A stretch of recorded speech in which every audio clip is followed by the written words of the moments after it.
వాడుతూ ఉంటాం. ఎందుకంటే మెంతులకు ఔషధ లక్షణాలు ఉన్నాయి. ఔషధ లక్షణాలు కలిగిన మెంతులను వాడటం వలన మనకు ఎన్నో ఆరోగ్య ప్రయోజనాలు కలుగుతాయి. మెంతుల్లో ముఖ్యంగా కొలెస్ట్రాల్ స్థాయిని తగ్గించడానికి సహాయపడే తక్కువ సాంద్రత కలిగిన లిపోప్రోటీన్ ఎల్డిఎల్ ఉంటుంది.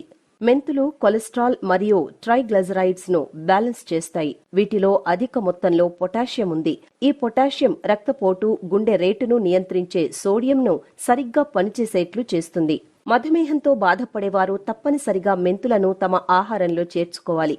మెంతుల్లో సహజంగా కరిగే ఫైబర్ గులాక్టోమెనన్ ఉండటం వలన రక్తంలో చక్కెర శోషించే రేటును తగ్గిస్తుంది. వీటిలో అమైనో ఆమ్లం ఉండటం వలన మధుమేహాన్ని నియంత్రించే ఇన్సులిన్ ఉత్పత్తి అవుతుంది. అందువలన మెంతులు మధుమేహ వ్యాధిగ్రస్తుల పాలిట వరం. మెంతుల్లో ఫైబర్, అనామ్లజనకాలు అధిక మొత్తంలో ఉన్నాయి. వీటిని తీసుకోవడం వలన విష పదార్థాలను బయటికి నెట్టేసి జీర్ణ